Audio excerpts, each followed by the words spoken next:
everybody. Welcome to the Hallmarkies podcast. We are so excited today to have a returning guest here. We are talking with Ben Rosenbaum today on the podcast. And Ben, thank you so much for coming back and talking with us. Thank you for having me back. I hope I have more things to talk about. Yeah, I think we will. We'll do well. We'll put a link in the description if people want to listen to our original podcast. It was a lot of fun, and so you can definitely check that out. But yeah, that was in July of 2019. So yes, an entire decade has passed since then. I think so. Yeah. So yeah, you can believe. So in that episode, we talked about the West Side Story coming out with Steven Spielberg. Oh, that's right. Now it's 2021 and we still haven't seen the movie. My goodness. Guessed. Yes, yeah. Of everything that has happened in that time, I do think that is the most important and the thing that we should spend the most time talking about is I think so. That has not been released. Show us the movie. Okay, you take my musicals away from me? What are you doing? I mean, yeah, who could have imagined that all Broadway would be closed down? That's crazy. It really is heartbreaking. I mean, what it's done to live theater and live performances is really upsetting to see. You know, I've got friends in New York and around the country and in the US who I know are just like, you know, they were about to embark on, a friend of mine was about to be performing in the San Francisco production of Harry Potter. And he had like uprooted his whole life and moved to San Francisco and was planning on doing that run for years. And then it was just gone.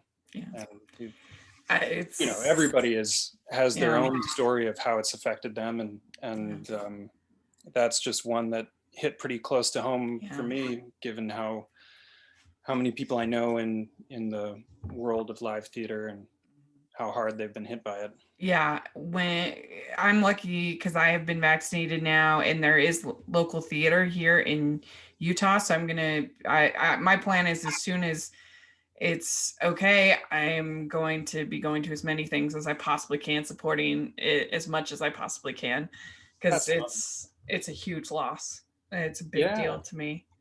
I just miss it as an audience member. I know, me too. Live theater. Me too.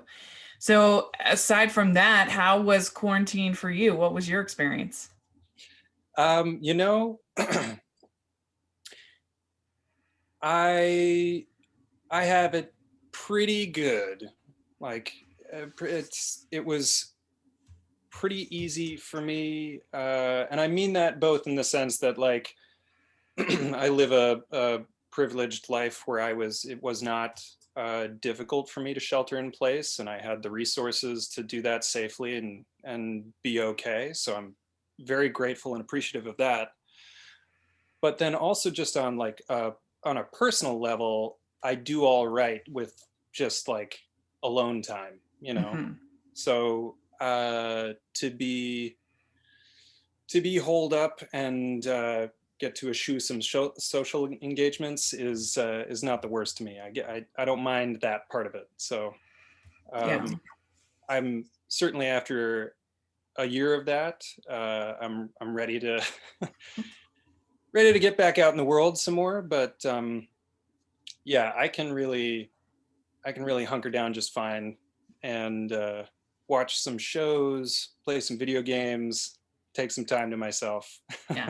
Yeah, I mean, I had it better than a lot of people because I was already working from home. So that part of the transition didn't impact me as much. Yeah, we're ahead of the game. I've been working from home, not just on the podcast, but my other work that I do. I've been working from home for over a decade. So I was blessed that way, but I definitely missed going to the screenings as a film critic and seeing my other fellow film critics and all of that stuff, and getting to go to church. That was a big miss for me. And so I'm excited that things are changing. But did you do any quarantine baking or anything like that? Sourdough. The thing that became my staple was making my mom's chili. Ooh. So a recipe that she used to make all the time, a chicken or turkey chili recipe that I grew up just loving. I would make that in like a giant pot, and then I would just have bags of it frozen and that I'd be eating all the time throughout my time locked down. So nothing like quirky and fun, but that chili was really a staple. Do you do spicy chili? You know, I'm not a huge spice guy. It's got a little kick to it, but I think the thing that makes chili unique in my experience is that I grew up thinking this was normal, but apparently it isn't. I put my chili on a bed of rice. Yeah. Is that something? No, I've done that before. I like that. All right. Yeah. And then, of course, plenty of cheese sprinkled on top. Either rice or cornbread I like too. Like cornbread. Sure. Absolutely. Yeah. That was one of my favorite meals to make when I was in college, is to make a big pot of chili. Oh yeah. Because it's like relatively healthy and it's like comforting and totally just tons of veggies and you know, whatever protein you want to put in there. Yeah. Do you do beans or no beans? Beans, yeah. Got beans in there. Very good. That's good. So you talked about watching stuff. Did you binge anything fun? Man, that list is too long to cover it all. But the one that I just finished was Schitt's Creek, and I absolutely loved it. Yeah, a lot of your Hallmark. It was family. especially fun. Say what? A lot of Hallmark family in Schitt's Creek. Oh yeah, you know, a lot of cameos, and they have a lot of roles. The joy of that Canadian pool is that you get to see people pop up all over the place. So much stuff films up there. Yeah. But yeah, that was really wonderful. And getting to see Kevin McGarry show up as Citrus, the cult leader, was especially fun. Yeah. I have not gotten through it all, but I watched some and I really enjoyed it. It was very funny. Yeah, I mean, it's a very funny premise and like wonderful performances, great characters, good acting the whole time, and the writing's very clever. But I found that you know, from season 2 onward, it just keeps getting. They really like find a groove and some heart. Like they get into a place where you start to feel deeply for these characters who initially, you know, are so removed from normal life that it's hard to relate or kind of like connect with them. And then you see what makes them human, and they become so relatable. And by the end of the show, man, I was really sad to see them go. I mean, I'm sad that they're off the air now. I know. I wish they could have gotten longer, but I guess at least in that case, they went out on their own terms, kind of when they wanted to go. Because if you like Schitt's Creek, you should check out Kim's Convenience, which is also done by CBC. And it is so good. I absolutely adore it. It's such a funny show. It's such a heartwarming show. It's made by a lot of the same like people involved, producers and things like that. So I bet you'd like it. And but we're just all really sad because this week, as of recording, is the series finale. Oh, and yeah, so you're going through it right now. What I'm describing, you're living it. Yeah, that's right. Well, I'll have to check that out. It's so good, and it's on Netflix. So if you have Netflix, absolutely, it's so good. I loved it. I really respect the show. Sorry, there's an airplane going overhead, or actually probably a helicopter. That's okay. I really respect when shows can make that choice to go out on their own terms. They just decide like the story is reached the point where it should be done. Yeah. But man, thinking about it, if I was an actor on that show, it would be very difficult to say goodbye to that. Yeah. I don't know that I would have it in me to make that call just to eat it. I mean, Catherine Hare is just the best. Oh, I mean, I've loved her ever since Home Alone. Honestly, generational talent. Yeah. She's her comedic chops and what she brings to the table as a performer are just incredible. She's like a Deus Ex Machina. You can just kind of like put her in and she'll make everything better. Have you ever seen any of the Christopher Guest movies, like Best in Show? Yeah. Or or I love her in those movies. She is hilarious. Truly. And the A Mighty Wind, all those are so funny. I love, especially Best in Show is my favorite. I think it is so funny. And Eugene Levy's hilarious in that one as well. Oh yeah, that whole team is fantastic. Yeah. So yeah, there was a lot. I feel like binge watching kind of saved 2020, I think. Yeah, because I'm normally a movie person, not a television person as much.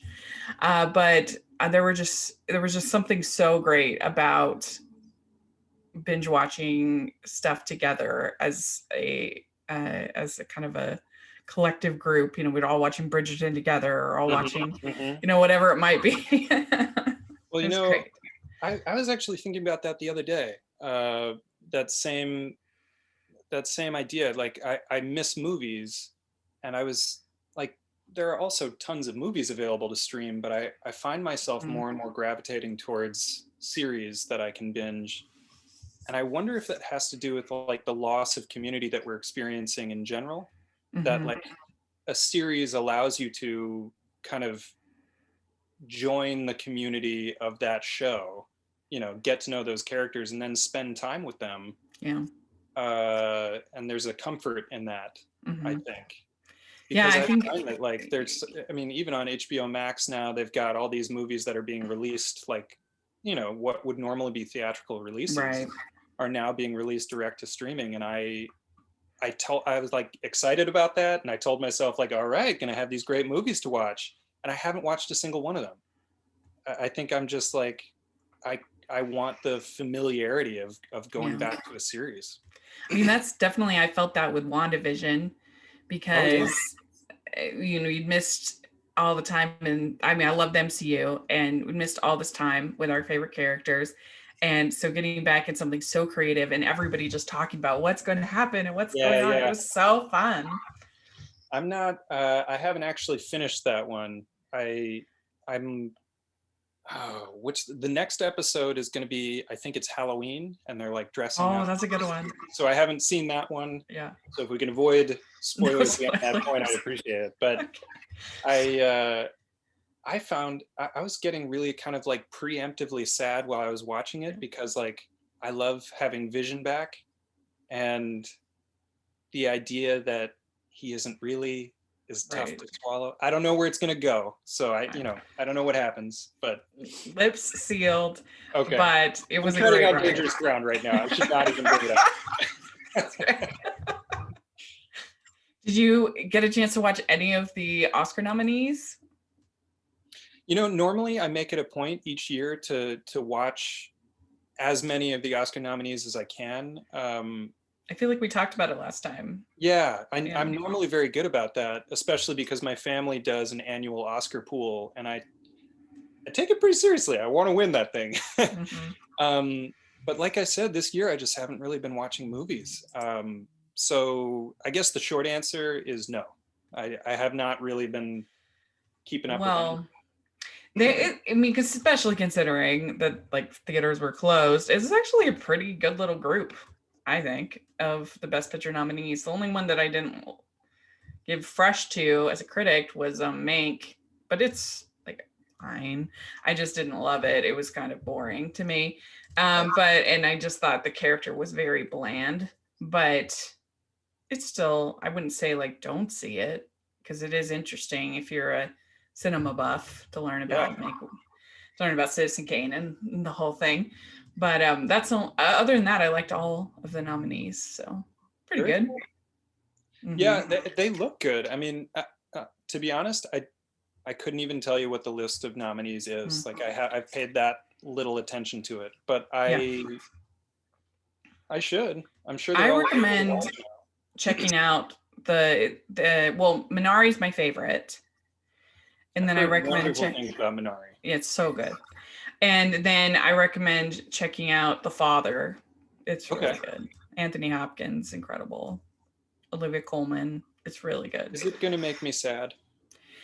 A little bit, but not super sad. It's about this man with Alzheimer's, and it's told from his perspective. So, like, at times the actors will actually change, so it's not Olivia Colman anymore because he's so confused. And Oh, it is very good, very creative. that is, yeah, that's really clever. Hmm. I find that to be so inspiring when film finds a way to express a unique perspective in a way that helps other people understand it. Did I articulate that? Yeah, no, I Okay. agree. And even like there'll be subtle changes to the apartment that they're in, and it'll be like his old apartment, Oh, even though brilliant. he's not really there. I mean, it's very, very clever. You should check Okay. it out. I'm gonna have to do that. I struggle to watch. I struggle to commit to sit down and watch a movie that I expect will make me sad. And I Yeah. know like that the whole point of film and stories and is to affect you, is to, Hmm. cause that emotional reaction, and that's when it's really successful. Yeah. But if I know it's going to make me sad, I struggle to sit down and watch it. Yeah. It's not like 12 Years a Slave sad. It's not like, I mean, because I'm with you on when you're talking about Holocaust movies or things like that. I mean, it's important and very good to watch, but yeah, The it's thing is sometimes that I feel like it's like even more important that I do sit down and watch it, right. Yeah. like absorb that story. Hmm. But I just don't want to feel bad. Yeah, I get it. I get what you're saying. Well, luckily we have Hallmark and they crushed it this last in 2020. I mean, unbelievable that they just went on unabated, still had 40 movies at Christmas. Like, wow. Yeah, I still incredible. can't believe that they pulled that off, but they did. And you were in a recent, as you had a little cameo, I guess you might That's right. say, in Erin's recent movie. It was always you. You got to be one of her dentist patients, Yes, and was that fun to do? super fun. Yeah, absolutely. Um, Fun for multiple reasons. One, I love getting to work with Erin. Yeah, She's a terrific actor and very generous on set, and like a wonderful leader. She inhabits these roles on set where people look to her to be an example, and she leads and takes on that responsibility beautifully. So she makes for a fun set to be on. So I always enjoy that. But I also love just getting to experience Vancouver Island, because that was the mm-hmm. first time I'd really been on the island for any extended period. The first trip I went to Victoria, or the first trip I took to Victoria, it was like super rainy, overcast, kind of gross. I spent the entire time just like running from store awning to store awning to stay out of the rain, and I didn't really get to experience the beauty of the island. So yeah, going over for the shoot, I took a couple weeks to be over on Vancouver Island, and it was absolutely gorgeous, and I can't wait to get back. Yeah, it looks beautiful. I'd love to get up there to Vancouver one of these days. I've talked to so many people about it, and I've seen so many movies shot there. I need to Yeah, go. yeah.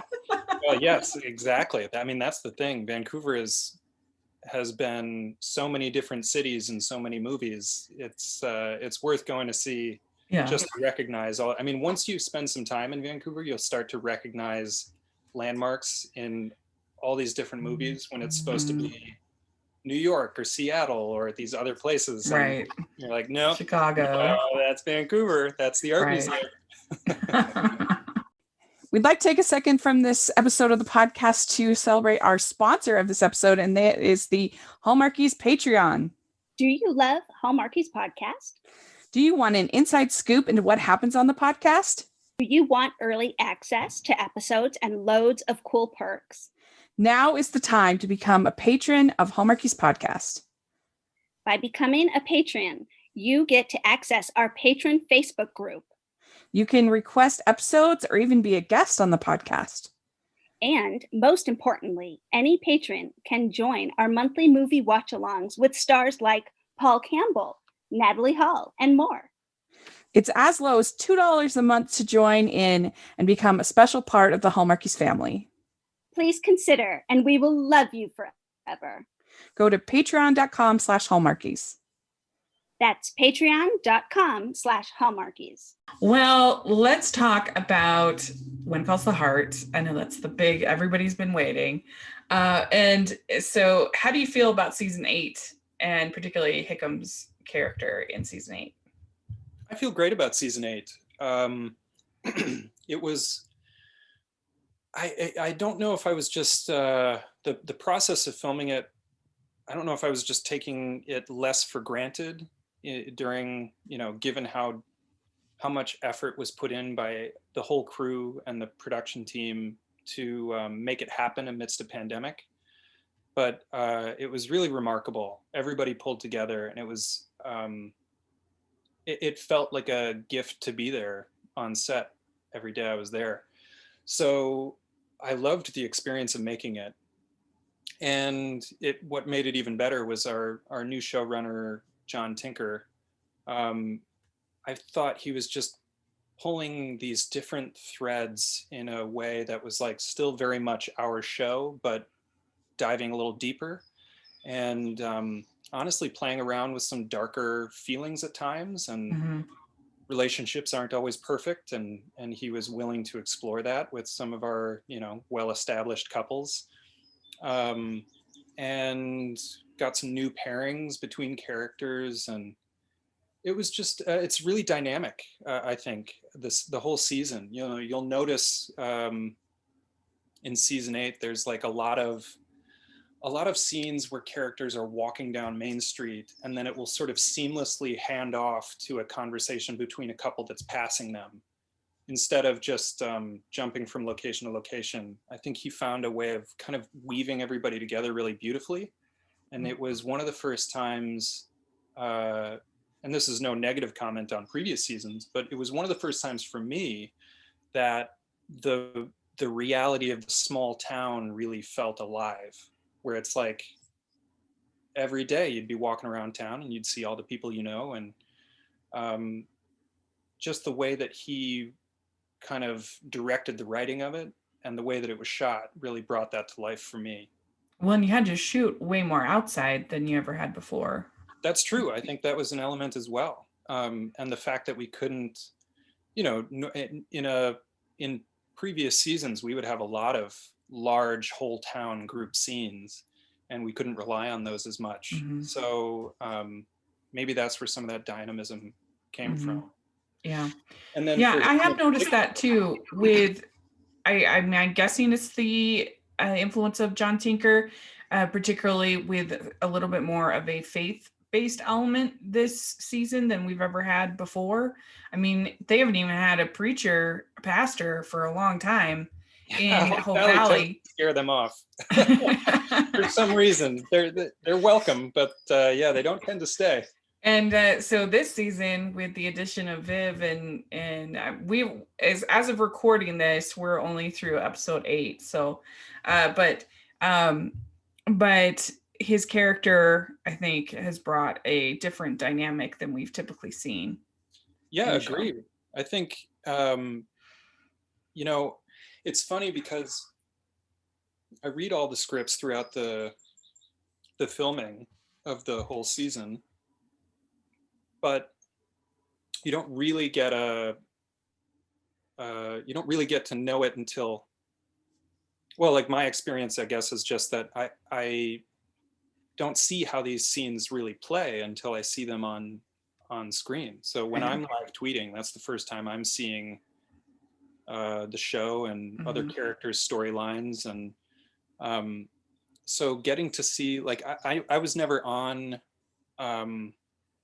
the Canfield house set, but every time we've been there on the show and I've been watching it just as a viewer, right, it's so peaceful and inviting. And I feel like that's in large part thanks to Viv and his kids and the whole Canfield family, but like particularly Joseph's character, I feel like is so grounded and such a calming presence. It's really inviting. So every time Yeah. he's on screen, I just feel a little more at peace. And I think that's maybe that dynamic you're talking about. Yeah. And yeah, I think that's a really welcome shift to the show. Yeah. Did you have to quarantine when you went up before the like 14 days before? Yeah, Yeah. absolutely. So that was that wasn't a huge that was not like a big inconvenience for me. I mean, I was first of all very happy that they were taking it so seriously, because that was in line with my own desires and how I wanted to approach it, because everybody wanted to handle it safely. And on top of that, I was already basically just doing that myself in LA, lockdown.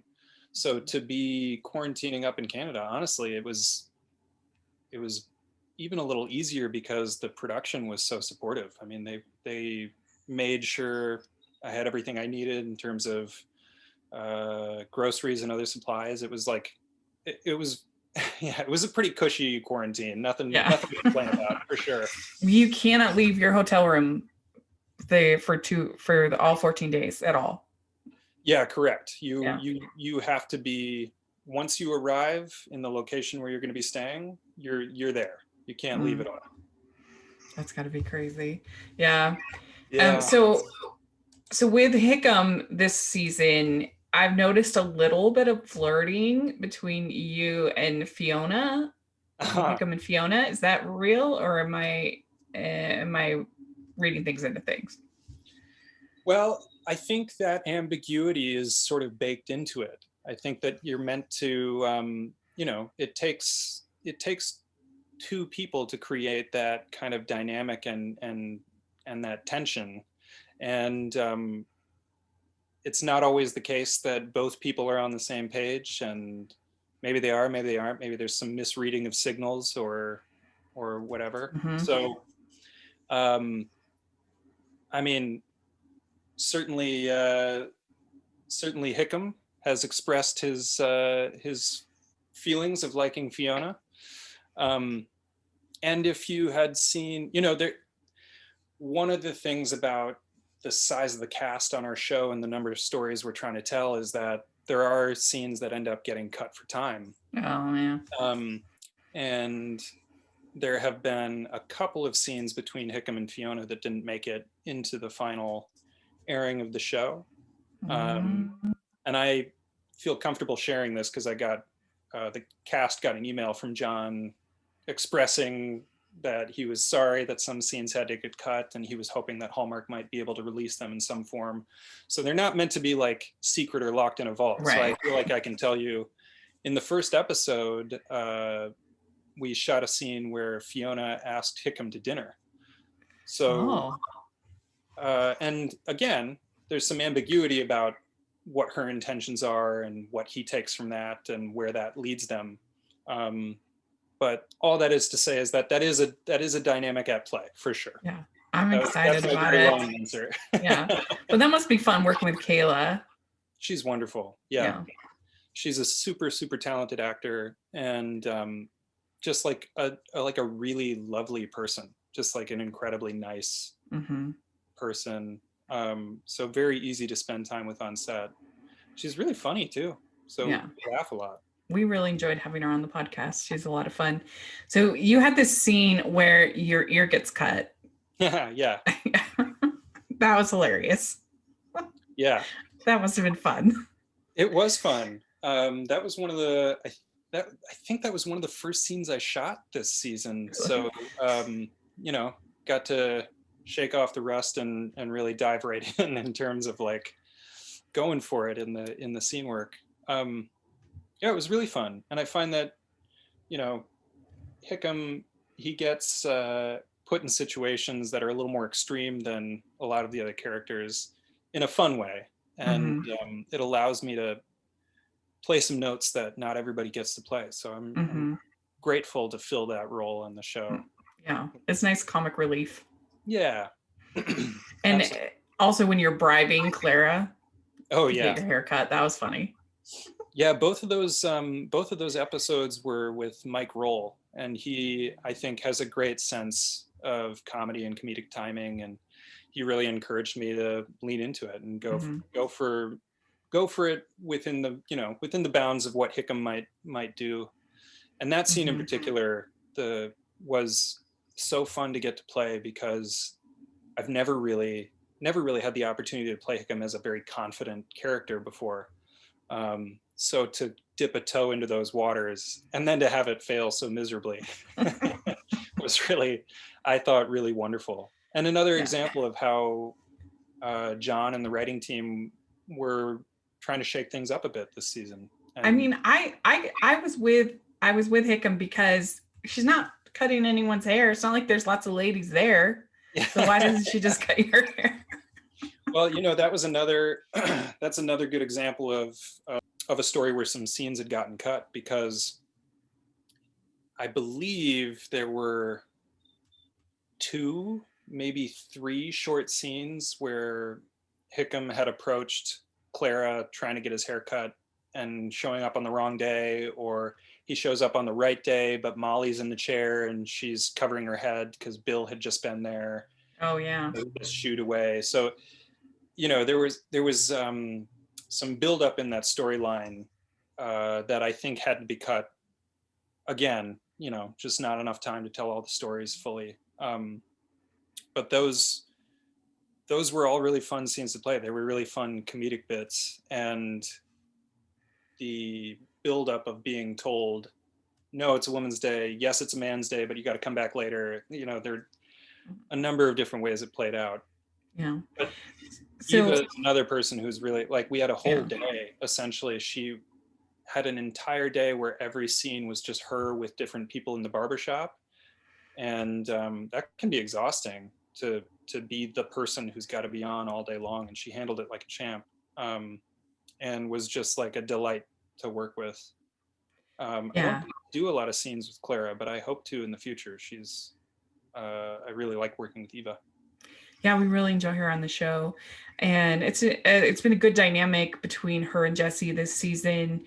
It's like you were saying, allowing characters to kind of go through some hard times, and that's definitely been a good thing with the two of them Exactly. having some marital conflict, and you like to see that in you, because you don't want perfect characters to do everything perfectly all the time. No, So, we want to play flawed human beings yeah. and get to see how they handle it. And I thought, there was that one scene where, and this was like the kind of scene that I don't think I've ever seen on One Calls the Heart before, where they it was a shot where it was both of them in the frame, and they were arguing over each other, kind of back and forth. This is in the cafe, beneath where they live. And, it was impossible to understand what each of them were saying very clearly, because they were talking over each other. And it felt very real and raw. And man, I thought they played it beautifully. Yeah, I think did they too. really they both were given this opportunity to reach a little deeper into these characters. And I think they both they went for it and landed in a good place. Yeah, I agree.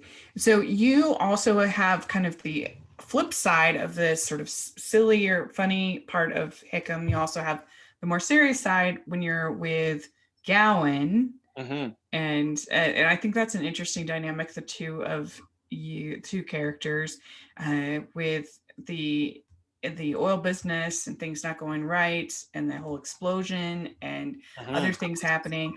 And so, what's that like working with Martin in those scenes and those roles? Terrific. Martin is a true professional, has been doing it a long time. He's logged many, many, many hours of television, and movies, of course, just on camera time. And he's written and directed his own film. I think he's just a hyper talented guy who knows what he's doing. He really gets it. So to get to watch him work is a real gift for me, just to kind of learn from his experience and his example. And he's also, he's so relaxed on set and very funny. And he and I, I think he, realizing that we would be working together so much, I feel like he kind of took me under his wing last season. And then that has only, our friendship has only grown since then. But he and I started going to, that makes it sound like a mutual decision. He basically made me start going to jujitsu with him. Oh, really? Yeah. And I got really into it with him. He and I would go roll in the mornings, and then we'd be on set together later in the day, and it felt really good. It was much earlier than I would like to be up normally. It would be like before sunrise, and we'd be in the gym at the rolling jujitsu together. And of course, this year we couldn't do any of that because of COVID reasons. But it's been really wonderful getting to know Martin. He's just a lovely, lovely person, and very generous. And so working with him is terrific as well. I mean, I enjoy those scenes quite a bit. Yeah, it's been an interesting season because the dynamic between Lucas and Gowan, and then also him and his son, and I'm sure by the time this releases, scenes this season, Martin's work, and James Drudine, who is brand new to the cast this year. He's also a very fun guy. Actually, that was a bit of an inadvertent pun because he's really into mushrooms. He'll literally in the forests of Vancouver Island, he'll go and hunt down and pick fresh mushrooms, and he was delivering them to people on set. It was really really nice, a very unique. As long as they're not poisonous, that'd be my only worry. Oh no, he's he knows how to identify them, and he's really seems like he's very good at it. That's fun. Anyways, so he's a fun guy. Yeah, cool. But the work that Martin has done in those scenes, I think, is next level. Just really wonderful to watch. Well, very good. We're excited to see how it all plays out in the rest of the season. Yeah. And then going forward, I think it's going to be fun. So, all right. Well, we like to end our interviews with some silly questions, and you've already done the regular silly questions. So we have the holiday themed silly questions for you. Very fun. Let's do it. And to put on your Santa hat, get in the holidays. Mm-hmm. All right. First question. What is your favorite holiday drink? Favorite holiday drink? My brother and I make a eggnog from scratch, and it is boozy and it is delicious, and you can only have a little bit of it because it's so rich, but that's a really fun holiday drink. There we go. What is your favorite holiday cookie or treat? Yeah, my mom's sugar cookies. Got to be the classic. Yeah, very good. All right, what is your favorite Christmas song or carol? Carol of the Bells. Oh, good one. Yeah, okay. That one puts me in the holiday spirit for sure. What's your favorite classic Christmas movie? White Christmas. Grew up watching that with my mom while we wrapped presents. Yeah, I can't go wrong with that. Little Irving Berlin. Oh yeah, you said classic. At this point, it's classic. White Love Christmas Actually is also a great one. Love, yeah. Yeah, that's definitely, I always say anything that's in my lifetime can't count as a classic, but for the sake of this interview, it counts. All right. All right. What is your favorite holiday tradition? Like tree or going caroling or? Well, it's I feel like it's developed and changed over the years because I spend the holidays in Minneapolis with my family, but I'm not there for the setup the way I used to be. Like it, going and getting the tree and trimming the tree and all of that probably used to be sort of like one of those favorites, but now I kind of show up and it's all ready to go for me. So yeah, I'd say like Christmas Eve Mass is nice. We go to a church that's really lovely and inclusive and fun, and the carols and there's so much singing, and it feels very community based, which is lovely. That's great. So which do you prefer, Scrooge or the Grinch? Scrooge. Okay, good. Clear lights or colored? Oh man, that should be easy, and it's so hard actually. I'm gonna say clear. Okay. Would you rather be in a snowball fight or build a snowman? Snowball fight. Okay. Would you consider yourself a good gift wrapper or not? Oh yeah, absolutely. Good. Yeah, 100%. Things Yeah. line up perfectly, Good. and I measure everything, not like with a ruler, but along the box, crisp lines, well folded, taped in the right places. I take it seriously. All right. If you ever send me a Christmas gift, I'm gonna be waiting. Yeah, Ready. the wrapping is the real gift. Okay. Good. All right. Last question. Do you have an ugly Christmas sweater? I don't. I've wanted it. I just haven't found the right one. I think I'm waiting to meet the right ugly Christmas sweater. Well, you should. I mean, next time you go to Minneapolis, you should be able to find a really good one up there. Probably not in LA. You're not going to be able to find a good one in LA. Next time you travel. Right, I should get the Vikings themed Christmas sweater. Yes, that would be good. Very good. You passed the test. Oh, good. You can stay on what calls the heart. Not that we have any authority on that. So, but this has been so much fun. I always like sort of the second interview because it's just a little more relaxed. You've gone through all the basic questions, and so it's just sort of fun, and we're just chatting. So I really enjoyed this. Thank you so much for coming and talking with us. Yeah. So, do you have social media that you'd like to share? I will share, first of all, I don't do a ton of social media. I don't consume a ton of social media. However, with that annoying caveat out of the way, I'm on Twitter. Pretty sure that one is Ben Rose with the E's or 3s. And then Instagram is just Ben_Rosenbaum. We'll have that in the description section. People should definitely follow you. And I know you like to do the live tweeting. So that's yeah. The live tweeting is definitely where I spend my social media time. That's the time to connect with fans, which is awesome. Yeah, definitely. And make sure y'all are following the podcast, the Hallmarkies Podcast, all over social media. And if you're listening on iTunes, please leave your ratings and reviews. We really appreciate that. And if you are watching on YouTube, please give this video a thumbs up and subscribe to our channel. We appreciate that so much. We also have our Patreon group and merch store, which has tons of Hallmark inspired merch, including Team Hickam shirts, which is pretty exciting. Yes. So check that out. I still can't wrap my head around the fact that those exist, but I think it warms my heart. I know.